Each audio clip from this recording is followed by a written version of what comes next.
नमस्कार साथियों, स्वागत है मेरे YouTube चैनल गुरुकुल क्लासेस 9261 में। आज के इस सेशन में हम लोग चर्चा करने वाले हैं प्रेपोजिशन को लेके। और आज जो प्रेपोजिशन हम सबसे पहले पढ़ने वाले हैं वो है बिफोर। सबसे पहले हम बिफोर प्रेपोजिशन का यूज सीखेंगे, ठीक है ना। ज्यादातर क्या होता है कि प्रेपोजिशन का जो यूज है वो उसके अर्थ में ही होता है, ठीक है ना। तो यदि आपको वाक्य की सेंस पता हो और उस प्रेपोजिशन का हिंदी मीन अपने को यदि पता हो तो संभावना बन जाती है ज्यादातर वाक्य की अपना 80-90% की हम लोग वो वाक्य सही कर देंगे, ठीक है ना। हालांकि कुछ कंडीशंस पर आधारित होते हैं, कुछ अलग अलग स्थितियां होती है प्रेपोजिशन जहां पर अर्थ से कोई लेना देना भी नहीं होता है, ठीक है ना। चलिए, हम जिस प्रेपोजिशन की बात कर रहे हैं वो है बिफोर। बिफोर का प्रयोग केवल दो ही बातें आपको ध्यान में रखनी है। एक बात तो ध्यान में रखनी है, बिफोर का अर्थ होता है पहले। तो इसका तात्पर्य के पहले के अर्थ में बिफोर का प्रयोग होगा। के पहले के अर्थ में आपके पास जो भी सेंटेंस दिया हुआ है, यदि उस सेंटेंस में अपने को के पहले का अर्थ लेना हो तो बिफोर प्रीपोजिशन का प्रयोग होगा। जैसे मैं आपसे पहले विद्यालय पहुंचा, या मेरा जन्म आपसे पहले हुआ, ठीक है ना। पहले के अर्थ में आपको इसका प्रयोग करना है। जैसे उदाहरण के तौर पर आपके पास वाक्य दिया हुआ है एक, संडे कम्स, उसके बाद खाली जगह दी हुई हो और फिर देर का हो मंडे। संडे कम्स, उसके बाद देर का है मंडे। मान लीजिए एक वाक्य दिया हुआ है, the patient had dead, the doctor came, the doctor came, ठीक है ना। अब इन दोनों वाक्यों का आप अर्थ देख लीजिए। संडे कम्स मंडे, संडे रविवार के पहले आता है, इसका मतलब पहली खाली जगह में हम किसका प्रयोग कर देंगे, सर्दी प्रयोग हो जाएगा बिफोर का। दूसरा वाक्य देखिए, the patient had dead, the doctor came, doctor के आने से पहले रोगी की मृत्यु हो चुकी थी। तो के पहले के अर्थ में यहां पर भी हम किसका प्रयोग करेंगे, बिफोर। समझ आ गई बात। बिफोर का प्रयोग के पहले के अर्थ में होता है, ये बात अपने को ध्यान में रखनी है। क्लियर। चलिए, दूसरी बात और बिफोर में अपने को क्या ध्यान रखना है। दूसरी कंडीशन बिफोर के लिए, के सामने के अर्थ में, के सामने के अर्थ में, के सामने के अर्थ में। चलिए, जहां पर आपको सामने का अर्थ लेना हो वहां पर बिफोर का प्रयोग करेंगे। देखिए, के सामने को लेके एक प्रेपोजिशन और काम में आती है और वो प्रेपोजिशन होती है इन फ्रंट ऑफ। इसका अर्थ भी क्या होता है, के सामने। के सामने के अर्थ में इन फ्रंट ऑफ का प्रयोग भी होता है, ठीक है ना। हालांकि दोनों सेम ही होते हैं पर एक माइनर सा डिफरेंस मैं आपको बताऊंगा। मान लीजिए कि आपके पास दोनों ही ऑप्शन दे रखे हैं, इन फ्रंट ऑफ भी दे रखा है, बिफोर भी दे रखा है, और वाक्य में के सामने का अर्थ लेना हो तो वहां पर हम बिफोर का प्रयोग करें या फिर इन फ्रंट ऑफ का प्रयोग करें। हालांकि अगर सीधा दे रखा है तो आजकल क्या है, स्पोकन के अंदर दोनों काम चल जाएंगे। इन फ्रंट ऑफ का प्रयोग कर दिया तो भी सही हो जाएगा, बिफोर का प्रयोग कर दिया तो भी सही हो जाएगा, ठीक है ना। लेकिन एग्जैक्ट यदि ग्रामेटिकल रूल्स पर जाके देखें तो इन फ्रंट ऑफ की कंडीशन अलग होती है, बिफोर की कंडीशन अलग होती है। पहले मैं आपको बिफोर बता देता हूं। कोई भी एक वस्तु किसी दूसरी वस्तु के सामने, सीधी सी बात है, तो के सामने का जब अर्थ लेना हो वहां पर किसका प्रयोग होगा, बिफोर का। जैसे उदाहरण के तौर पर आपके पास वाक्य दिया हुआ है, द थिप वॉज ब्रॉट द जज। थिप को जज के सामने लाया गया। द थिप वॉज ब्रॉट द जज, चोर को जज के सामने लाया गया। किसका प्रयोग हो जाएगा, बिफोर का। किसका प्रयोग हो जाएगा, बिफोर का, के सामने के अर्थ में, ठीक है। अब सर जी, इसमें इन फ्रंट ऑफ का प्रयोग हो सकता है क्या, नहीं होगा। क्यों नहीं होगा, मैं आपको बता देता हूं। देखिए कि एक वस्तु के ठीक सामने कोई दूसरी वस्तु है, के सामने का अर्थ तो वही हो गया, एक वस्तु के ठीक सामने कोई दूसरी वस्तु है। सामने वाली वस्तु जो सामने है, जिसकी चर्चा हम करें कि वो सामने है, जो सामने वाली वस्तु यदि आपको लगे कि वो वहां पर परमानेंट है, क्या है, परमानेंट है, स्थायी है, तो फिर वहां बिफोर का प्रयोग नहीं होगा, वहां फिर हम किसका प्रयोग करेंगे, इन फ्रंट ऑफ का। जैसे मान लीजिए आपके पास वाक्य दिया हुआ हो कि मेरे घर के सामने एक मंदिर है। मान लीजिए आपके पास वाक्य दिया हुआ है, there is a temple, there is a temple my house, my house, मेरे घर के सामने एक मंदिर है। अब देखिए यहां पर बिफोर कर दे तो गलत नहीं है, ठीक है ना, there is a temple before my house, before कर दे तो गलत नहीं है, स्पोकन में ये चल जाएगा। लेकिन एग्जैक्ट यदि हम यहां पर आंसर करने की कोशिश करेंगे तो उत्तर आपको क्या करना पड़ेगा, इन फ्रंट ऑफ, ठीक है ना, there is a temple in front of my house. और ऊपर वाले वाक्य में कि चोर को जज के सामने लाया गया, वहां पर इन फ्रंट ऑफ का यदि आप प्रयोग करोगे तो नहीं होगा, क्योंकि यदि सामने वाली वस्तु परमानेंट हो तो इन फ्रंट ऑफ का प्रयोग होता है, और यदि सामने वाली वस्तु टेम्पररी हो, बाद में वो वहां से हटाई जा सकती है, ठीक है ना, हट सकती है वो, तो फिर के सामने के अर्थ में किसका प्रयोग होगा, बिफोर का प्रयोग होगा। वो बात यहाँ पर आ गई, ठीक है ना, क्योंकि चोर को जज के सामने लाया गया है, वो परमानेंट तो है नहीं वहां पर, ठीक है ना, तो यहाँ बिफोर का प्रयोग होगा, यहाँ इन फ्रंट ऑफ का प्रयोग नहीं होगा। मेरे ख्याल से स्थिति कलर समझ में आई होगी, ठीक है ना। बिफोर का एक अर्थ तो के पहले के अर्थ में इसका यूज होगा, जैसे संडे मंडे से पहले आता है, संडे कम्स बिफोर मंडे, ठीक है ना, मैं आपसे पहले पैदा हुआ, I was born before you, मैं आपसे पहले पैदा हुआ, के सामने का अर्थ भी आपके समझ में आ गया होगा, ठीक है ना। हाँ, मेरे घर के सामने एक पेड़ है, इन फ्रंट ऑफ का प्रयोग होगा, in front of, there is a tree in front of my house, मेरे घर के सामने एक पेड़ है, ठीक है ना।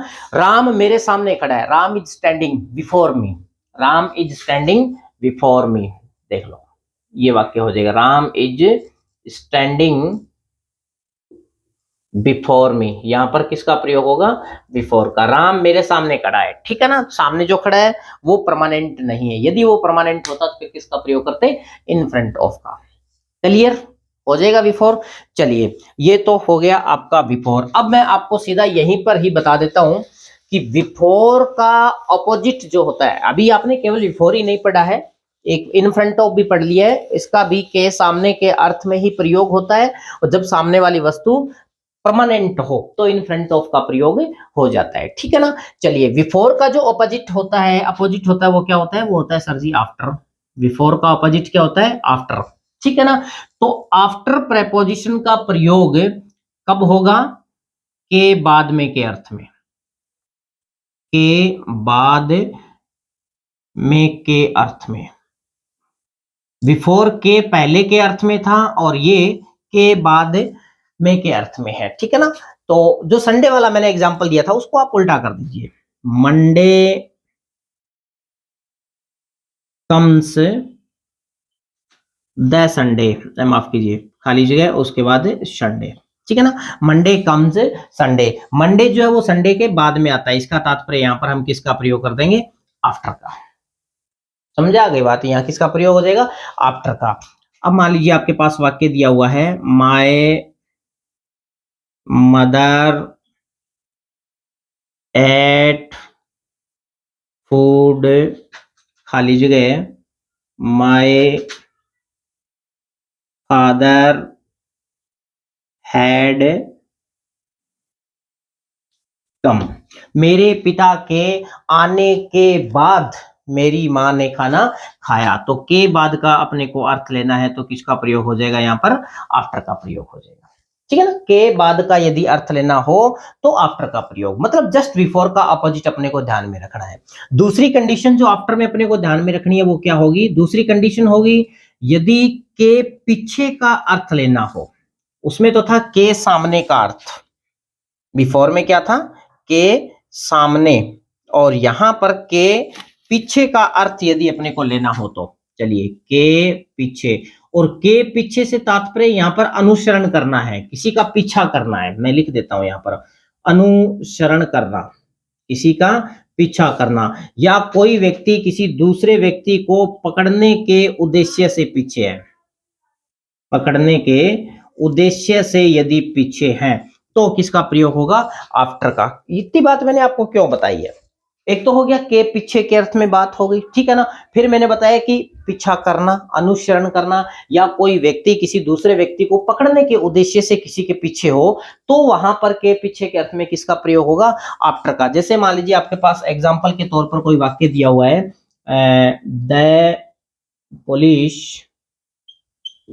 रैन the thief, the thief, police चोर के पीछे दौड़ी। इसका तात्पर्य के पीछे के अर्थ में आपको यहां पर आफ्टर लेना है या नहीं लेना है। देखिए, चोर पुलिस का पीछा कर रही है, अनुसरण कर रही है, उद्देश्य क्या है उसका, पकड़ने का है सर जी। इसका तात्पर्य यहां पर प्रयोग किसका होगा, यहां प्रयोग आफ्टर का होगा। अब इतनी बात क्यों, अगर पकड़ने का उद्देश्य नहीं है तो फिर के पीछे का अर्थ है, मैं आपको बता देता हूं। के पीछे के अर्थ में एक प्रेपोजिशन और पढ़नी पड़ती है अपने को, वो यहां पर ही अपने को ध्यान में रखना है।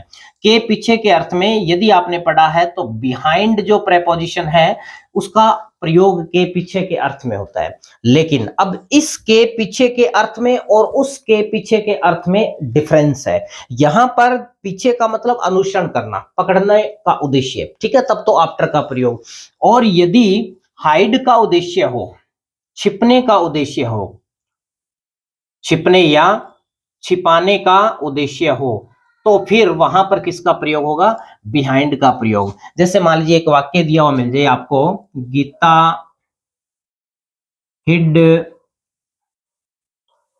हरसेल्फ हर मदर, गीता ने अपने आप को अपने माँ के पीछे छिपाया, ठीक है ना। तो यहां बिहाइंड के लिए, के पीछे के लिए आप आफ्टर का प्रयोग नहीं करेंगे। यहां प्रयोग किसका होगा सर जी, यहां होगा बिहाइंड का प्रयोग, ये ध्यान रखना है बस, ठीक है ना। यहां जो उद्देश्य है गीता छिप रही है, यहां के पीछे का उद्देश्य क्या है, छिपना है। तो जहां पर के पीछे का उद्देश्य छिपना हो वहां बिहाइंड प्रेपोजिशन काम में लेंगे, और जहां पर के पीछे का उद्देश्य पकड़ने का हो वहां आफ्टर का प्रयोग होगा। मान लीजिए एक एग्जांपल मैं और आपको बता देता हूं, इसको मैंने क्लियर कर दिया। एक एग्जांपल और देखिए, फॉर एग्जांपल आपके पास वाक्य दे रखा है, a cat is running the rat, एक बिल्ली चूहे के पीछे दौड़ रही है। अब देखिए यहां पर बिहाइंड का प्रयोग होगा या फिर आफ्टर का प्रयोग होगा। देखिए पीछे कौन है, बिल्ली है, उद्देश्य क्या है, चूहे को पकड़ना, पकड़ने का उद्देश्य के पीछे के अर्थ में आप किसका प्रयोग करोगे, सीधी सी बात है किसका प्रयोग करना पड़ेगा सर जी, आफ्टर का।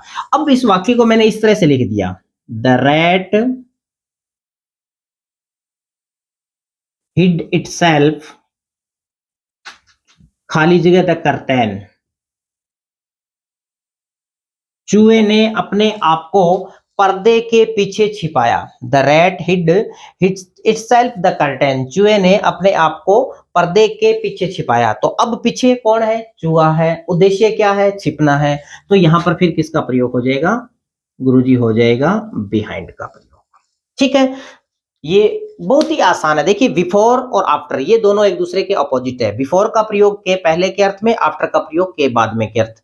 बिफोर का प्रयोग के सामने के अर्थ में और आफ्टर का प्रयोग के पीछे के अर्थ में, ठीक है। और उसके साथ में हमने दो और पढ़ी है, इन फ्रंट ऑफ और बिहाइंड। इन फ्रंट ऑफ का अर्थ अपने को पता चल गया, के सामने होता है, जब सामने वाली वस्तु परमानेंट हो तो इन फ्रंट ऑफ का प्रयोग हो जाएगा, ठीक है। बिहाइंड का प्रयोग यदि कोई एक वस्तु किसी दूसरी वस्तु के पीछे है और वो उसका उद्देश्य पीछे का छिपना है, ठीक है ना, तो वहां छिपना, छिपाना भी हो सकता है या ऑटोमेटिक छुपना भी हो सकता है। जैसे उदाहरण के तौर पर मैं एक वाक्य लिख दूं कि there is a tree, there is a tree, खाली जगह माई रूम, मेरे कमरे के पीछे एक पेड़ है, ठीक है। तो यहां पर पेड़ छिपने की कोशिश नहीं कर रहा है, हो सकता है कि वो कमरे के पीछे छुप चुका है, दिखाई नहीं दे रहा है। तो वहां आप किसका प्रयोग करोगे, आफ्टर का प्रयोग नहीं होगा, किसका प्रयोग होगा, बिहाइंड का प्रयोग होगा। There is a tree behind my room, मेरे कमरे के पीछे एक पेड़ है। तो ये था आफ्टर और बिफोर का मसला, ठीक है ना। इसी तरह से एक छोटे से क्लिप में फिर मैं आपके सामने छोटे से सेशन के लिए फिर उपस्थित होऊंगा एक नई प्रेपोजिशन के साथ। तब तक आप वीडियोस को देखते रहिएगा, शेयर कीजिएगा, और यदि आपकी किसी भी प्रेपोजिशन में कोई उलझन आपको दिखाई दे रही है, कोई भी संशय हो, कोई प्रकार का डाउट हो, तो आप कमेंट बॉक्स में जाके कमेंट कीजिएगा। आपकी समस्या का समाधान करने के लिए मैं उपस्थित होऊंगा। तब तक के लिए नमस्कार।